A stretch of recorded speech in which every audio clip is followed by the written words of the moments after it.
Everyone, welcome to my YouTube channel. So in this video we are going to continue the chapter metals and non-metals of class 10th science chemistry. So in the previous video we have studied about the part 8, that is extraction of metals with low reactivity, that is how to extract mercury from cinnabar and copper from copper glands. So these we have studied in the last class. So now we are going to study about extraction of metals with moderately reactivity. So moderately reactivity ಅಂತ ಬಂದಾಗ ನಾವಿಲ್ಲಿ we are going to study about ಈ moderately reactivityಗೆ example ಒಂದು zinc ಇನ್ನೊಂದು iron. But iron ಬಗ್ಗೆ ನಾವಿಲ್ಲಿ study ಮಾಡೋಕೆ ಹೋಗೋದಿಲ್ಲ. We are going to study about zinc ಅಂತ ಬಂದಾಗ ಜಿಂಕಲ್ಲಿ ಎರಡು ಟೈಪ್ ಆಫ್ ಮೆಟಲ್ಸ್ ಇದೆ, ಓರ್ ಇದೆ. ಒಂದು ಜಿಂಕ್ ಸಲ್ಫೈಡ್ ಅಂತೀವಿ, ಅದನ್ನೇ ಜಿಂಕ್ ಬ್ಲೆಂಡ್ ಅಂತ ಕರಿತೀವಿ. ಜಿಂಕ್ ಸಲ್ಫೈಡ್ ಅಥವಾ ಜಿಂಕ್ ಬ್ಲೆಂಡ್ ಅಂತೀವಿ. ಇನ್ನೊಂದನ್ನ zinc carbonate. So zinc blende and zinc carbonate are the two types of ores. ಈ ಎರಡು ಓರ್ಗಳನ್ನು ಯೂಸ್ ಮಾಡಿಕೊಂಡು how to extract the metal zinc ಅನ್ನೋದನ್ನ ನಾವೀಗ moderately reactivity, that is extraction of metal with moderately ರಿಯಾಕ್ಟಿವಿಟಿನಲ್ಲಿ ನೋಡ್ತಾ ಹೋಗೋಣ. ಓಕೆ, ಈಗ ಮೊದಲನೇದು ನಾವು ಜಿಂಕ್ ಓರ್ನಲ್ಲಿ ಮೊದಲು ಜಿಂಕ್ ಸಲ್ಫೈಡ್ನ ತಗೋಣ. So I have taken zinc blende. From zinc blende how to get zinc. So zinc ಬ್ಲೆಂಡಿಂದ ಜಿಂಕನ್ನ ಹೇಗೆ ಪಡೆಯೋದು ಅನ್ನೋದನ್ನ ನೋಡ್ತಾ ಹೋಗೋಣ. ಸೊ ಜಿಂಕ್ ಬ್ಲೆಂಡ್ ಅಂದರೆ ZnS, ಜಿಂಕ್ ಸಲ್ಫೈಡ್. ಹಾಗಾದ್ರೆ ಹೇಗೆ ಪಡೆಯೋದು ಅನ್ನೋದನ್ನ ನೋಡ್ತಾ ಹೋಗೋಣ. ಮೊದಲನೇದು ಸೊ ಸ್ಟೆಪ್ ನಂಬರ್ 1. ಸೊ ಇದು ಕೂಡ ಸ್ಟೆಪ್ ನಂಬರ್ 1 ಕಾಮನ್. ಏನು? So the step number 1 is that is concentration of ore. So ಓರ್ನ ಕಾನ್ಸಂಟ್ರೇಟ್ ಮಾಡೋದು. So concentration of ore is the first step. ಮೊದಲನೇ ಸ್ಟೆಪ್ಪನ್ನು ಕಾನ್ಸಂಟ್ರೇಷನ್ ಆಫ್ ಓರ್ ಅಂತ ಕರಿತೀವಿ. ಕಾನ್ಸಂಟ್ರೇಷನ್ ಆಫ್ ಓರ್ ಅಂದರೆ ಅರ್ಥ ಏನು? Removal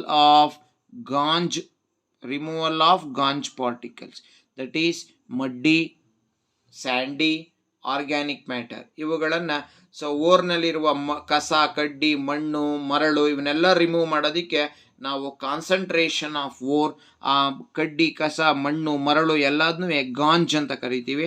so removal of gangue is the first step. ಇನ್ನು ಸ್ಟೆಪ್ ನಂಬರ್ 2ಗೆ ಬರೋಣ. ಸೊ ಸ್ಟೆಪ್ ನಂಬರ್ 2ನಲ್ಲಿ ನಾವು ಈಗ ಕನ್ವರ್ಟ್ ಮಾಡಬೇಕು. ಯಾರನ್ನ? ನಮ್ಮ ಹತ್ರ ಈಗ ಇರೋದು ದಟ್ ಈಸ್ ಜಿಂಕ್ ಸಲ್ಫೈಡ್ ಇದೆ. It is a sulphide ore. ಈ ಸಲ್ಫೈಡ್ ಓರನ್ನ ಆಕ್ಸೈಡ್ ಓರ್ ಆಗಿ ಕನ್ವರ್ಟ್ ಮಾಡುವ ಸ್ಟೆಪ್ ನಂಬರ್ 2. ಯಾಕೆಂದರೆ ಸಲ್ಫೈಡ್ ಓರ್ನಿಂದ ಮೆಟಲ್ನ ಎಕ್ಸ್ಟ್ರಾಕ್ಟ್ ಮಾಡೋದು ತುಂಬಾ ಕಷ್ಟ. ಆದ್ದರಿಂದ ಸಲ್ಫೈಡ್ ಓರನ್ನ ಆಕ್ಸೈಡ್ ಓರ್ ಆಗಿ ಕನ್ವರ್ಟ್ ಮಾಡಿದ್ರೆ ಈಸಿಯಾಗಿ ಮೆಟಲನ್ನು ಆಕ್ಸೈಡ್ ಓರಿಂದ ಪಡ್ಕೋಬೋದು. So heating of ore in presence of oxygen, that is we are going for roasting. So roasting ಮೂಲಕ ಸೊ ಜಿಂಕ್ ಸಲ್ಫೈಡನ್ನು ಆಕ್ಸಿಜನ್ನ ಪ್ರೆಸೆನ್ಸ್ನಲ್ಲಿ ಹೀಟ್ ಮಾಡಿದಾಗ so zinc sulphide is converted into zinc oxide and liberates sulphur dioxide. So sulphur ಡೈಆಕ್ಸೈಡನ್ನು liberate ಮಾಡುತ್ತೆ. Equation balance ಮಾಡೋದಕ್ಕೆ 2Zn plus 3O2 give rise to 2ZnO plus 2SO2. So ಅಂದರೆ zinc sulphide ore ಇದ್ದಿದ್ದು oxide ore ಆಗಿ convert ಆಯಿತು. Converting sulphide ore into oxide ore by heating ore in presence of oxygen, that is ore undergoes roasting. So ore roasting ಮಾಡೋ ಮೂಲಕ ಓರನ್ನು zinc sulphide ಅಂದರೆ sulphide ore is converted into oxide ore. Next oxide ore ಆಗಿ convert ಆದರೆ oxide ಓರ್ನಿಂದ ನಾವು ಮೆಟಲ್ನ ಪಡೆಯೋದು ತುಂಬಾ ಈಸಿ ಆಗುತ್ತೆ. ಇದು ಸ್ಟೆಪ್ ನಂಬರ್ 2. ಸ್ಟೆಪ್ ನಂಬರ್ 2ನಲ್ಲಿ converting sulphide ore into oxide ore, that is step number 2, that is we are doing roasting. ಇನ್ನು ಸ್ಟೆಪ್ ನಂಬರ್ 3ಗೆ ಬರೋಣ. ಸೊ ಸ್ಟೆಪ್ ನಂಬರ್ 3ನಲ್ಲಿ ಏನು ಮಾಡ್ತೀವಪ್ಪ ಅಂದರೆ ಸೊ ರಿಡಕ್ಷನ್ ಮಾಡ್ತೀವಿ. ಸೊ ರಿಡಕ್ಷನ್ ಮಾಡೋದು. So what is reduction? Reduction of zinc oxide to zinc. So zinc ಆಕ್ಸೈಡ್ನ ಜಿಂಕ್ ಆಗಿ ರೆಡ್ಯೂಸ್ ಮಾಡೋದು. ಹಾಗಾದ್ರೆ ಏನು ಮಾಡಬೇಕು, ಈಟ್ ಮಾಡಬೇಕು by using reducing agent. By using reducing agent. So ನಾವು ರೆಡ್ಯೂಸಿಂಗ್ ಏಜೆಂಟ್ನ ಯೂಸ್ ಮಾಡೋ ಮೂಲಕ ಜಿಂಕ್ ಆಕ್ಸೈಡನ್ನು ಜಿಂಕ್ ಆಗಿ ಕನ್ವರ್ಟ್ ಮಾಡೋದು. ಸೊ ರೆಡ್ಯೂಸಿಂಗ್ ಏಜೆಂಟ್ ಯಾರಪ್ಪ ಅಂದರೆ by using A reducing agent called carbon. ನೋಡಿ, ಈಗ ನಾವು ಜಿಂಕ್ ಸಲ್ಫೈಡ್ ಇತ್ತು, ಅದು ಜಿಂಕ್ ಆಕ್ಸೈಡ್ ಆಯಿತು. ಈಗ ಜಿಂಕ್ ಆಕ್ಸೈಡನ್ನು ನಾವು ಜಿಂಕ್ ಆಗಿ ರೆಡ್ಯೂಸ್ ಮಾಡ್ತಾ ಇದ್ದೀವಿ by using reducing agent called carbon. ZnO plus C give rise to Zn plus CO. ಅಂದರೆ ಜಿಂಕ್ ಆಕ್ಸೈಡು ಜಿಂಕ್ ಆಗಿ ರೆಡ್ಯೂಸ್ ಆಯಿತು. ಸೊ ಜಿಂಕ್ ಆಕ್ಸೈಡು ಜಿಂಕ್ ಆಗಿ ರೆಡ್ಯೂಸ್ ಆಗಬೇಕು ಅಂದರೆ ನಾವು ಒಂದು ರೆಡ್ಯೂಸಿಂಗ್ ಏಜೆಂಟನ್ನು ಯೂಸ್ ಮಾಡ್ತೀವಿ. The name of that reducing agent is carbon. ಈಗ ನಮ್ಗೆ ಇಲ್ಲೇನು ಸಿಕ್ಕಿದೆಯೋ ಜಿಂಕು, ಇದು 100% ಪ್ಯೂರ್ ಇರೋದಿಲ್ಲ.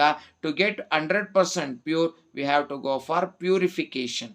ಸೊ ಪ್ಯೂರಿಫಿಕೇಶನ್ ಮಾಡೋ ಮೂಲಕ, ಸೊ ಈಗ ನಮಗೆ ಸಿಕ್ಕಿರೋದು ಇಲ್ಲಿ ಕ್ರೂಡ್ ಮೆಟಲ್ಲು, ಆ ಕ್ರೂಡ್ ಮೆಟಲ್ಲು ನಾವು ಪ್ಯೂರಿಫಿಕೇಶನ್ ಮಾಡೋ ಮೂಲಕ V are getting 100% pure metal, that is zinc.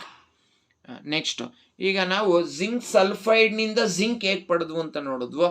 ಈಗ ಜಿಂಕ್ ಕಾರ್ಬೋನೇಟಿಂದ ಜಿಂಕ್ನ ಹೇಗೆ ಪಡೆಯೋದು ಅಂತ ನೋಡೋಣ. So as usual, what is the name of the ore of zinc? Zinc carbonate. ಹಾಗಾದ್ರೆ ಏನು ಮಾಡಬೇಕು? Step number 1. So as usual, step number 1. The step number 1 is concentration of ore. So ore na concentrate ಮಾಡೋದು ಅಂದರೆ ಅರ್ಥ removal of gangue particles.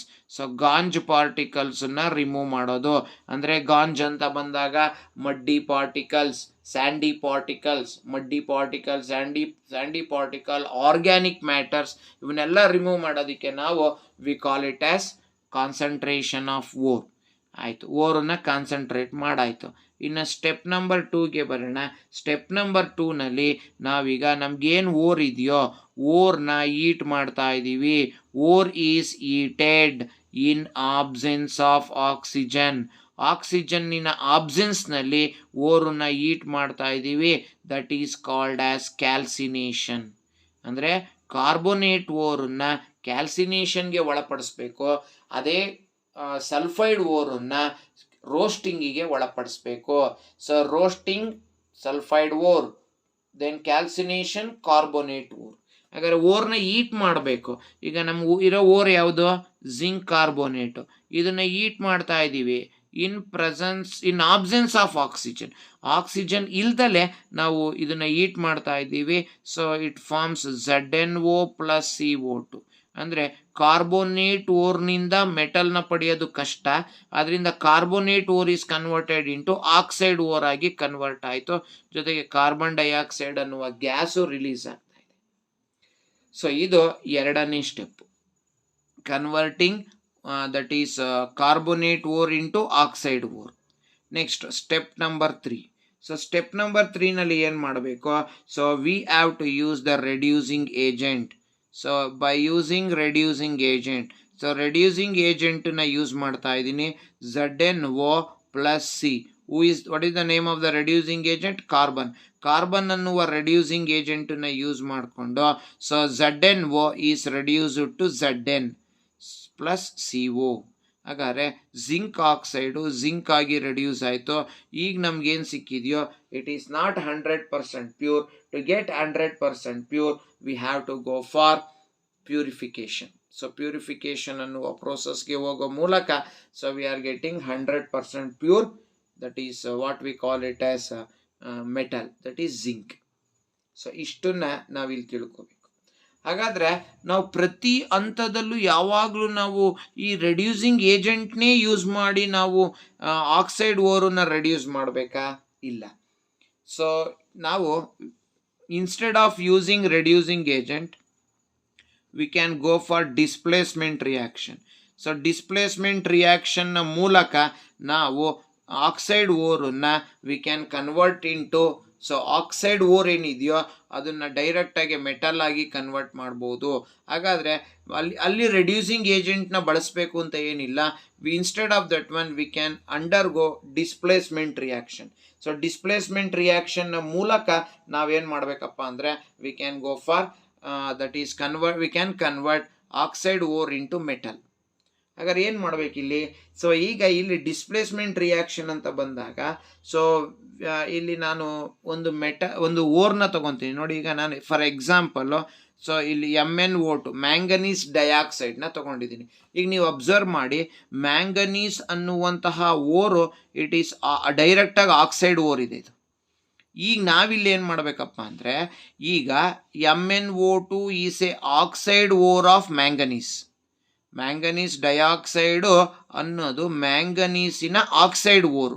ಈಗ ಈ oxide ಓರ್ನ ನಾವೀಗೇನು ಮಾಡಬೇಕು? So displacement ರಿಯಾಕ್ಷನ್ನ ಮೂಲಕ ಇದನ್ನು MnO2 ಇಂದ ಡಿಸ್ಪ್ಲೇಸ್ ಮಾಡಬೇಕು. ಹಾಗಾದ್ರೆ ಏನು ಮಾಡ್ತೀವಿ? ವಿ ಆರ್ ಯೂಸಿಂಗ್, ಹಾಗಾದ್ರೆ ನಮಗೆ ಡಿಸ್ಪ್ಲೇಸ್ಮೆಂಟ್ ರಿಯಾಕ್ಷನ್ ಅಂದರೆ ಗೊತ್ತಿದೆ, more reactive element displaces less reactive elements, that is called displacement reaction. ಈಗ ಇಲ್ಲಿ MnO2 ಏನಿದೆಯೋ that is oxide ore of manganese. ಇಲ್ಲಿ ನಾವು ಅಲ್ಯೂಮಿನಿಯಂನ ಯೂಸ್ ಮಾಡಿಕೊಂಡು, ಯಾಕೆಂದರೆ aluminium is more reactive than manganese. So displacement reaction ಅಂದರೆ ಗೊತ್ತಿದೆ ಏನು? More reactive element displaces less reactive element. ಆದ್ದರಿಂದ ಅಲ್ಯೂಮಿನಿಯಂ ಅನ್ನುವಂತಹ ಮೋರ್ ರಿಯಾಕ್ಟಿವ್ ಎಲಿಮೆಂಟು ಮ್ಯಾಂಗನೀಸ್ ಅನ್ನುವ ಲೆಸ್ ರಿಯಾಕ್ಟಿವ್ ಎಲಿಮೆಂಟನ್ನು ಡಿಸ್ಪ್ಲೇಸ್ ಮಾಡುತ್ತೆ. ಅಂದರೆ ಡಿಸ್ಪ್ಲೇಸ್ಮೆಂಟ್ ರಿಯಾಕ್ಷನ್ ಯೂಸ್ ಮಾಡ್ತಾ ಇದ್ದೀವಿ ಇಲ್ಲಿ ನಾವು. ಸೊ ಇಲ್ಲಿ ಈಕ್ವೇಷನ್ ಬ್ಯಾಲೆನ್ಸ್ ಮಾಡೋಕ್ಕೆ 3MnO2 plus 4Al give rise to 2Al2O3 plus 3Mn. ನೋಡಿ ಈಗ ಅಬ್ಸರ್ವ್ ಮಾಡಿ ಇಲ್ಲಿ. ಸೊ ಮ್ಯಾಂಗನೀಸ್ ಅನ್ನುವಂತಹ ಲೆಸ್ ರಿಯಾಕ್ಟಿವ್ ಎಲಿಮೆಂಟನ್ನು Al ಅಲ್ಯೂಮಿನಿಯಂ ಅನ್ನುವಂತಹ ಮೋರ್ ರಿಯಾಕ್ಟಿವ್ ಎಲಿಮೆಂಟ್ ಏನು ಮಾಡಿದೆ? ಮ್ಯಾಂಗನೀಸ್ನ ಡಿಸ್ಪ್ಲೇಸ್ ಮಾಡಿದೆ. ಅಂದರೆ ಡಿಸ್ಪ್ಲೇಸ್ ಮಾಡೋ ಮೂಲಕ ನಾವು ಡಿಸ್ಪ್ಲೇಸ್ಮೆಂಟ್ ರಿಯಾಕ್ಷನ್ನ ಮೂಲಕ ಆಕ್ಸೈಡ್ ಓರಿನಲ್ಲಿರುವ ಮೆಟಲನ್ನು ನಾವು ಸಪರೇಟ್ ಮಾಡ್ಬೋದು. ಅಂದರೆ ಆಕ್ಸೈಡ್ ಓರಿನಲ್ಲಿರುವಂತಹ ಮೆಟಲನ್ನ ಎಕ್ಸ್ಟ್ರಾಕ್ಟ್ ಮಾಡ್ಬೋದು by using displacement reaction. But condition ಏನಪ್ಪ ಅಂದರೆ, ಇಲ್ಲಿ ನಾವೇನು ತಗೊತಾ ಇದ್ದೀವೋ ರೆಡ್ಯೂಸಿಂಗ್ ಏಜೆಂಟ್ ಆಗಿ ಅಲ್ಯೂಮಿನಿಯಮ್ಮು, ಅಂದರೆ ಈಗ ಇಲ್ಲೇನು ತಗೊತಾ ಇದ್ದೀವೋ ಅದು ಇದಕ್ಕಿನ್ನ ಮೋರ್ ರಿಯಾಕ್ಟಿವ್ ಆಗಿರಬೇಕು. ಇದೇ ಕಂಡೀಷನ್. ಅಂದರೆ ಮ್ಯಾಂಗನೀಸ್ಗಿನ್ನ ಅಲ್ಯೂಮಿನಿಯಂ ನಾವೇನು ತೊಗೊಂಡಿದ್ದೀವೋ ಇದು ಮೋರ್ ರಿಯಾಕ್ಟಿವ್ ಆಗಿರಬೇಕು. ಇಲ್ಲಿ ನಾವು ಇದನ್ನು ಲೆಸ್ ರಿಯಾಕ್ಟಿವ್ ತೊಗೊಂಬಿಟ್ಟು ಇದನ್ನು ಡಿಸ್ಪ್ಲೇಸ್ ಮಾಡುತ್ತೆ ಅಂದರೆ ಇಟ್ ಕೆನಾಟ್ ಡಿಸ್ಪ್ಲೇಸ್, ರಿಯಾಕ್ಷನ್ನೇ ಉಂಟಾಗೋದಿಲ್ಲ. ಆದ್ದರಿಂದ ನಾವಿಲ್ಲಿ ಏನು ಮಾಡಬೇಕಪ್ಪ ಅಂದರೆ ಮೋರ್ ರಿಯಾಕ್ಟಿವ್ ಎಲಿಮೆಂಟ್ನ ತಗೊಂಡು ಅದರಿಂದ ಓರಿನಲ್ಲಿರುವಂತಹ ಲೆಸ್ ರಿಯಾಕ್ಟಿವ್ ಎಲಿಮೆಂಟ್ ಏನಿದೆಯೋ ಅದನ್ನು ಡಿಸ್ಪ್ಲೇಸ್ಮೆಂಟ್ ಮಾಡಬೇಕು. ಅಂದರೆ ಬೈ ಯೂಸಿಂಗ್ ಡಿಸ್ಪ್ಲೇಸ್ಮೆಂಟ್ ರಿಯಾಕ್ಷನ್ ಇದರಲ್ಲಿ ನಾವು ಈ ರೀತಿ ಮಾಡಿದ್ದೀವಿ. ಸೊ ಇದು ವೆರಿ ವೆರಿ ಇಂಪಾರ್ಟೆಂಟ್. ಅಂದರೆ ಅಲ್ಯೂಮಿನಿಯಂನ ಯೂಸ್ ಮಾಡಿಕೊಂಡು ನಾವು ಮ್ಯಾಂಗನೀಸ್ ಓರ್ನಿಂದ ಸೊ ಮ್ಯಾಂಗನೀಸ್ನ ಸಪ್ರೇಟ್ ಮಾಡ್ಕೊಂಡಿದ್ದೀವಿ. So this is very very important. ಇದೇ ಥರ ನಾನು ಇನ್ನೊಂದು ರಿಯಾಕ್ಷನ್ ಬರೀತೀನಿ. ಅದು ಯಾವುದಪ್ಪ ಅಂದರೆ Fe2O3. ಏನಿದು? It is called as ore of iron. ಇದನ್ನು ಎಮಟೈಟ್ ಅಂತ ಕರಿತೀವಿ. ಈ ಎಮಟೈಟ್ ಓರ್ನಿಂದ ನಾನೇನು ಮಾಡಬೇಕು? ಎಮಟೈಟ್ ಓರ್ನಿಂದ ನಾವೀಗ ಐರನ್ನ ಸಪ್ರೇಟ್ ಮಾಡಬೇಕು. ಇಲ್ಲೂ ಕೂಡ ನಾನು ಅಲ್ಯೂಮಿನಿಯಂನ ಬಳಸ್ತಾ ಇದ್ದೀನಿ. Here also I am using aluminium. So Fe2O3 plus 2Al. ನಮಗೆ ರಿಯಾಕ್ಟಿವಿಟಿ ಸೀರೀಸ್ ಗೊತ್ತಿದೆ. Aluminium is more reactive than iron. ಹಾಗಾದರೆ ಐರನ್ ಆಕ್ಸೈಡ್ನಲ್ಲಿರುವಂತಹ ಐರನ್ನನ್ನು ಈ ಅಲ್ಯೂಮಿನಿಯಮ್ಮು ಡಿಸ್ಪ್ಲೇಸ್ ಮಾಡುತ್ತೆ. ಹಾಗಾದ್ರೆ ಏನಾಯಿತು?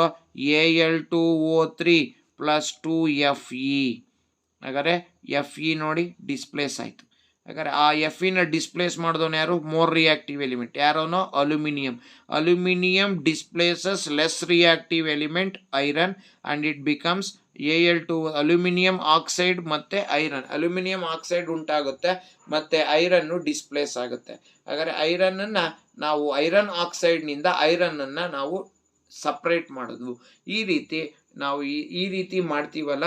ಇಲ್ಲಿ Fe2O3 ಪ್ಲಸ್ 2Al ಈ ರಿಯಾಕ್ಷನ್ ಏನು ನಡೆಯುತ್ತೋ it is highly exothermic, lot of heat energy is released. ಆದ್ದರಿಂದ ಇದನ್ನು we call it as thermite reaction ಅಂತ ಕರಿತೀವಿ.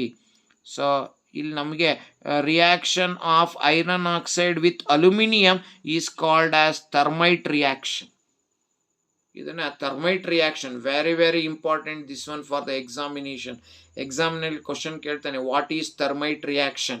ಈಗ ನಮ್ಗೆ ಇಲ್ಲಿ ಏನು ಕಾಣಿಸ್ತಾ ಇದೆಯೋ ಇದೇ ಥರ್ಮೈಟ್ ರಿಯಾಕ್ಷನ್. ಅಂದರೆ ಐರನ್ ಆಕ್ಸೈಡು ಅಲ್ಯೂಮಿನಿಯಂ ಜೊತೆಗೆ ರಿಯಾಕ್ಟ್ ಆದಾಗ ಅಲ್ಯೂಮಿನಿಯಂ ಆಕ್ಸೈಡ್ ಉಂಟಾಗುತ್ತೆ, ಐರನ್ ಡಿಸ್ಪ್ಲೇಸ್ ಆಗುತ್ತೆ, lot of heat energy release ಆಗುತ್ತೆ. ಅದಕ್ಕೆ ಇದನ್ನು ಥರ್ಮೈಟ್ ರಿಯಾಕ್ಷನ್ ಅಂತ ಕರಿತೀವಿ.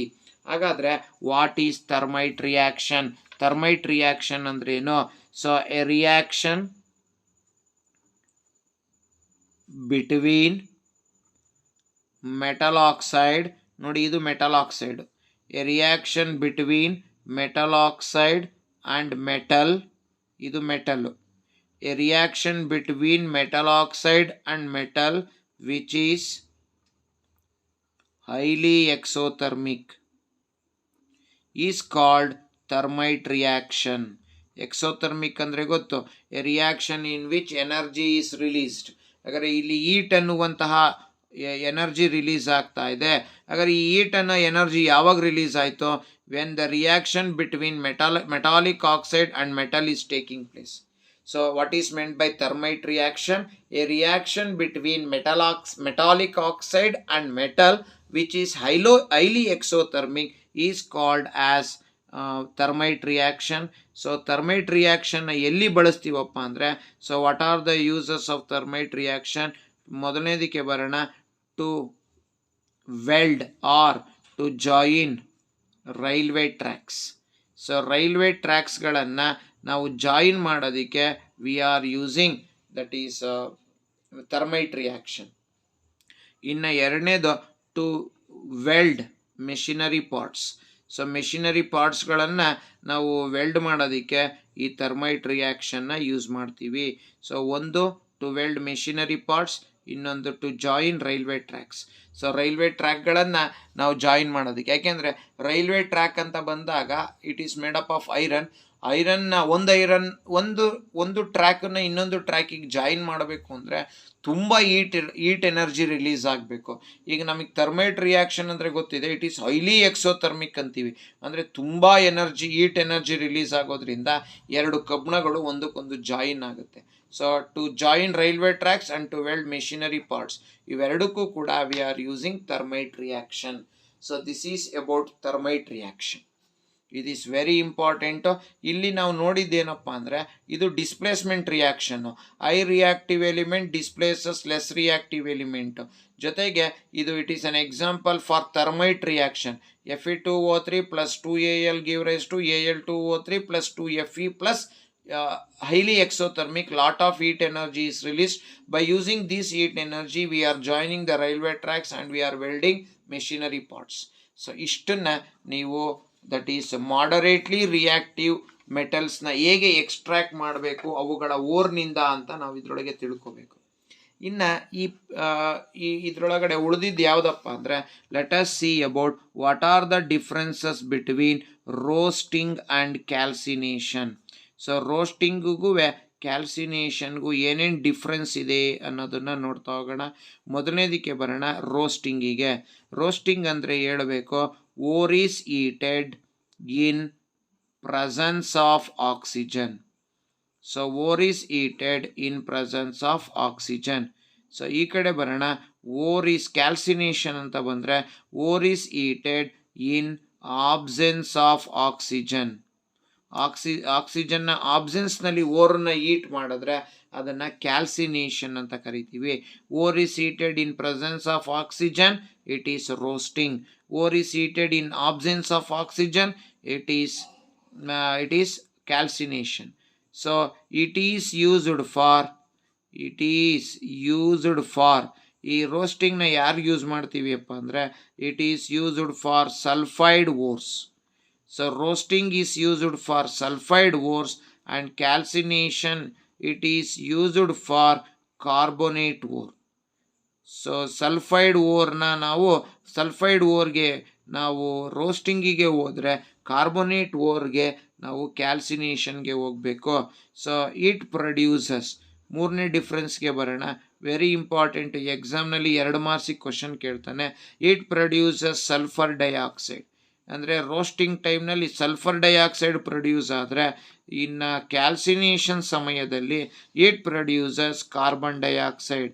So these are the three differences between roasting and calcination. Roasting, ore is heated in presence of oxygen. Calcination, ore is heated in absence of oxygen.